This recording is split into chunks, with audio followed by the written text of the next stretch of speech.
There's no shortage of drama when it comes to chip making. Even when you're winning, the game changes. Do you ever feel like you're running a race that just never stops? Oh, of course. Of course, absolutely. That's exactly what we're doing. I'm running like a different company every few years. Like the industry is changing that fast.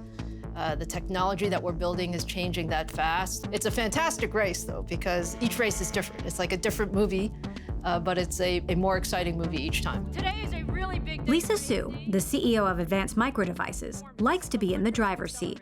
Born in Taiwan and raised in New York with a passion for electrical engineering and 3 degrees from MIT, Su worked at a couple of big-name chip makers before clinching a big victory, transforming AMD from a failing chip company into a formidable force in gaming, PCs, and the cloud. She's quick to remind us that her secret weapon is an obsession with the tech itself. Coming to AMD. Her no-nonsense approach probably helps too. I've heard you don't take from anyone. Who's told you that? Seriously, I've heard you're tough as nails, and I'm sure you have to be. Well, I like to win, if that's okay. I would tell people I was doing semiconductors, and they would say, what? Like, what's that? Like, you build chips? Like, what does that mean? People didn't even understand, like, where technology really fit in the grand scheme of things. Like, now, everybody knows. Like, everybody talks about chips. Chips rule just about everything around us. It's one of the most ubiquitous and consequential technologies in the world. They power your smartphones, cars, planes, power grids, the internet, the global economy, and even Formula One races, where AMD sponsors the Mercedes-AMG Petronas team. I think the adaptability that you need to have in this sport is similar to a high-performance, real-world company. The technology develops, and that's why it's so much fun. And what I love is the stopwatch never lies. Chips are at the heart of a global technology race and a battle for supremacy between China and the United States. So for the AMD CEO, the heat is on. She's in the middle of a race of her own, pulling off the impossible by surpassing arch-rival Intel, only to find that AI has completely changed the game, and now Nvidia is in the lead. I'm in Austin to see how Su competes on and off the track, and if she can pull off the unthinkable once again.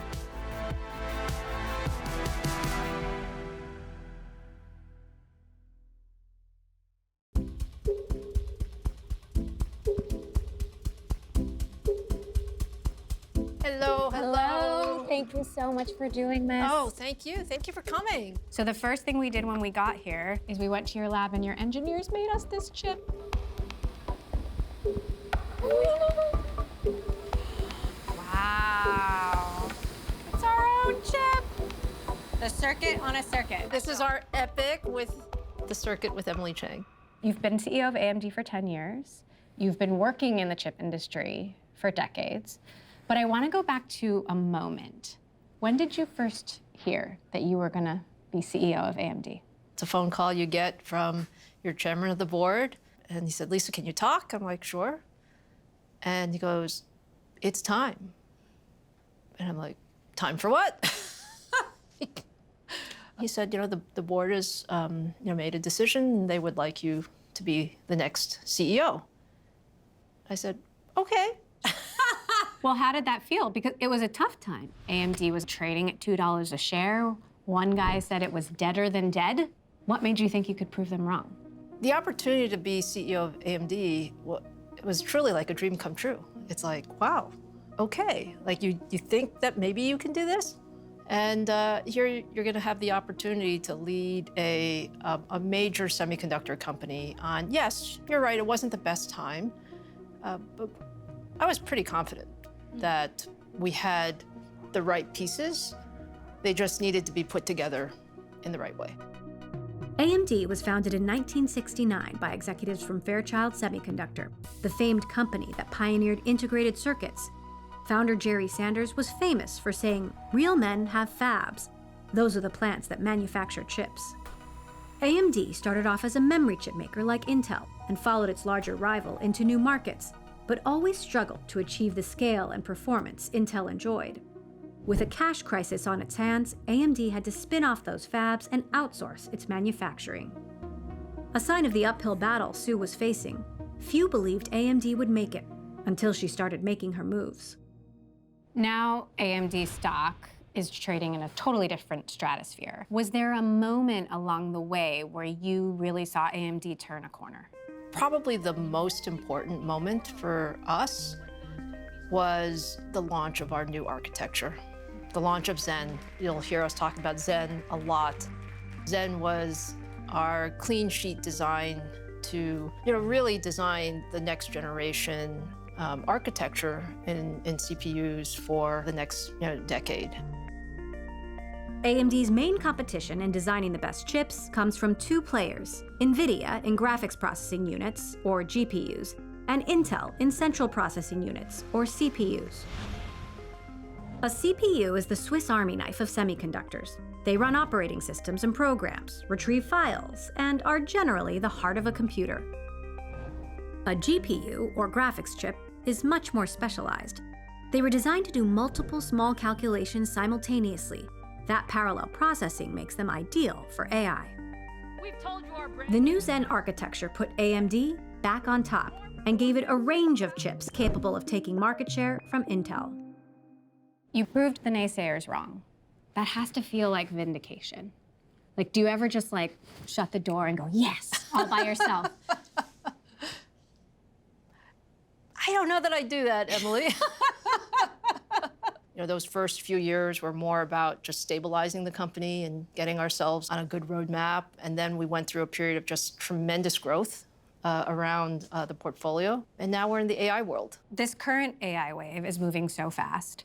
How would you describe the pace right now? I truly believe AI is the most transformational technology that I've seen in my career. And we've seen all kinds of technology transitions. We've seen the rise of the internet. We've seen the rise of the PCs, mobile phones, the cloud. All of these things were all really mega trends. I think AI actually surpasses all of that. The rate and pace of change in the industry, it's faster than anything we've ever seen. It's we've made more progress in the last 18 months than certainly the last 10 plus years. Mm-hmm. Now, to win and keep winning, you have to keep at the pace and keep bringing the heat over decades. How do you keep up your own pace, personally? I really enjoy just the learning part of a technology and the learning part of being in our industry. I spend a lot of time with our engineers as they're developing products. And in every one of those conversations, I learn something. And I learn something that I can then say, hey, maybe we should do this just a little bit differently.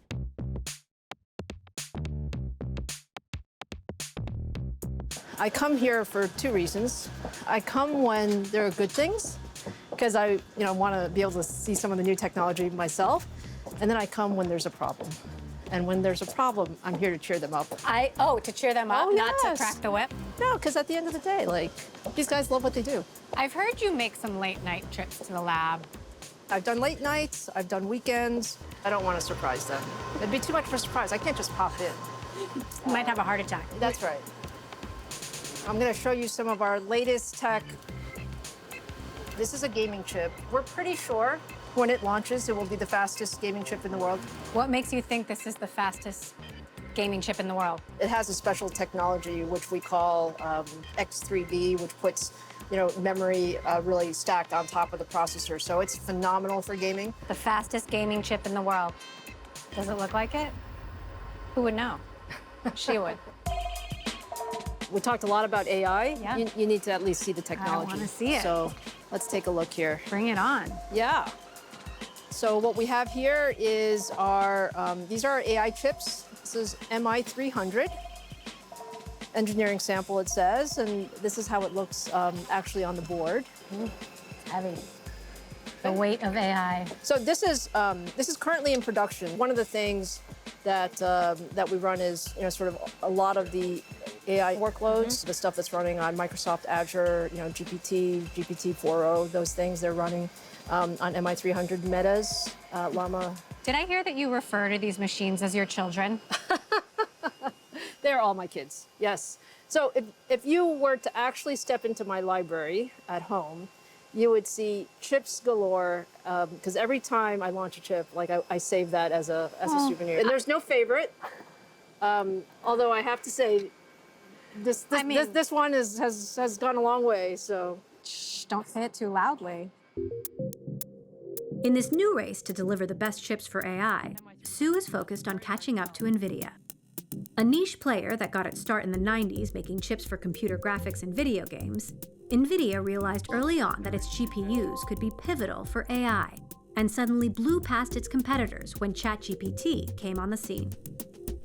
Nvidia's chips are the hot commodity for Meta, Google, and Amazon, sending its stock through the roof and besting Apple as the most valuable company in the world. Nvidia is seen as the dominant force in AI right now, and AMD is widely considered the next best option. Is that good enough for you? Do you like being seen as the underdog? I wouldn't call it a like or dislike. What I would say is, AMD has had a history of doing amazing things. And from that standpoint, we've always been in this place where we haven't necessarily had the same amount of people that other larger companies have, but we've certainly punched well above our weight in terms of technology capability, in terms of impact on the industry. This is the most complex, highest performance computer. People are kind of obsessed with the fact that you and Jensen are distant cousins. I know that you are competitors, but do you ever trade notes? Well, first of all, Jensen is brilliant, so I fully admire him for that. We were really distant, so we didn't grow up together. We actually met at an industry event, so it wasn't until we were well into our careers. So no family dinners, just to put the rumor to rest. No family dinners. And it's an interesting coincidence. So many of your customers are building their own chips. Hyperscalers like Apple and Meta and Google and Microsoft and Amazon. Is that a threat? This is a huge market, Emily. There's more than enough chips for everybody to build. And the beauty of this is everyone's recognized that chips are so important. Yes, so it's natural that they're going to have their own capability. Has the shakeup of a very established industry surprised even you? It has a little bit, I have to say. When you think about this conversation about the resiliency of the world depending on semiconductor diversification, like those kinds of things, those are big things. They're beyond an industry. They're really sort of underpinning sort of the global economy, underpinning national security. It is something that, for someone who's been in semiconductors for a long time, it's different. This is a very complex business with trillions of moving parts. One wrong bet or manufacturing delay can cost billions and give competitors the chance to jump ahead. Just ask Intel. It's just been a stunning fall from grace. This company used to be the world's dominant chip maker. Over the years, they have fallen away from being the leader. Their technology is not advanced. We saw the worst share decline in about 40 years for the company. They gave a very grim growth forecast. They also made or announced plans to slash 15,000 jobs. They've always been on the brink, and they always seem to find a way, but we've never seen anything like this. Back in San Francisco, I wanted to get perspective on the changing dynamics of the chip industry from Bloomberg reporter Ian King, who knows the stakes better than anyone else. Explain the pace of the chip industry. Does it feel like a race to you? It's absolutely a race. It's a murderous race. You fall behind, you are in big trouble. For decades, Intel had more resources than anybody else, more revenue, and was way ahead. It set the agenda. Takes 5 years off, basically made some bad decisions that it shouldn't have made, and now we're in a position where they might never catch up again, right? The train does not wait for anybody. What do you think Lisa's legacy will be? It's already cast in stone, right? They're going to build a statue of her because she took a company that was an also-ran that used to get laughed at, almost made a difference, right, AMD, and made it a significant provider of cutting-edge technology, a serious company, one that people believe in and trust, and she did that. Are we trading the dominance of one company for another? The direction for the industry was set by Intel for decades. Right now, the whole AI thing is built on Nvidia. Nvidia is coming out with software, new chips, new services faster than anybody else is, and everybody's just following them because that's the easy thing to do. At a certain point, they become utterly pervasive, and then the cost of replacing them becomes difficult. So what does AMD have to do to catch up? Depends what you mean by catch up, right? This industry tends to have a very strong player, number one in each market, good number two, and then a number three where you're like, why are you bothering? At the moment, AMD is a solid number two. and doing well. They have billions of dollars of revenue from this AI accelerator that they didn't have last year. So they're doing way better, but compared to the tens of billions of dollars that Jensen's bringing in at Nvidia, they're a long way behind. Let's talk a little bit about the geography. How did the chip industry become so concentrated in Taiwan? The industry is concentrated in South Korea, in memory, in Taiwan with logic manufacturing. Intel used to sneer at them and say, outsourced manufacturing in semiconductors doesn't make sense. It's not practical. It'll never be as good as we are. Guess what? It's way better than they are right now. It's enabled Nvidia, it's enabled AMD, and a host of other companies that could never compete with Intel to do more than compete, to win, because it's providing the best manufacturing in the world. However, this has created a very geopolitically difficult situation. Taiwan is at its closest point about 100 miles away from the coast of mainland China. As you know, China regards Taiwan as a rogue province and part of its sovereign territory. That tension has existed.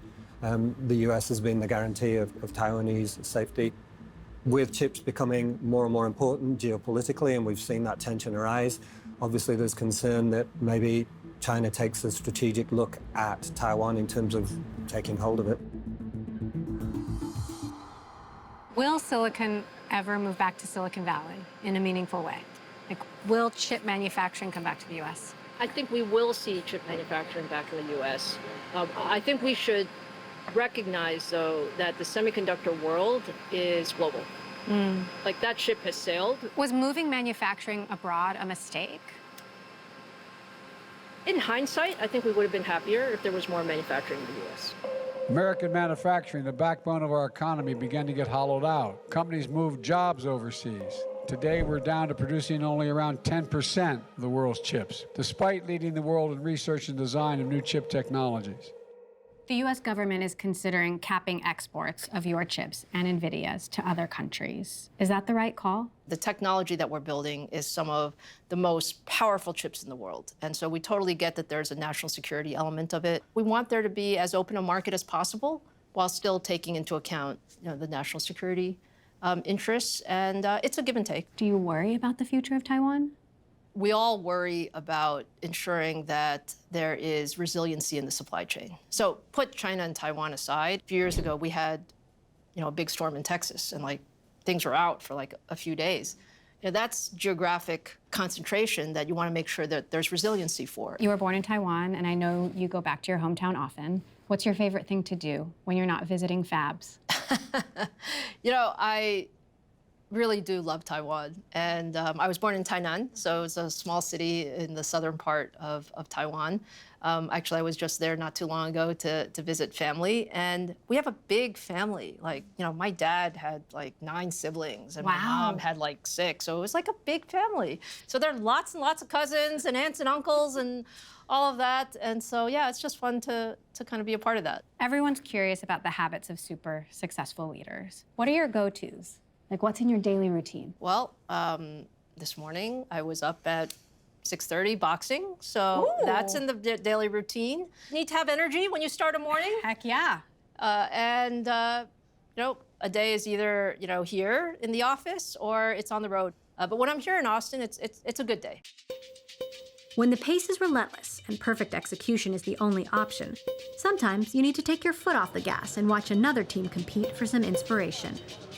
Formula One is the most technologically advanced motorsport in the world, and AMD's chips give the Mercedes F1 team an edge in the competition.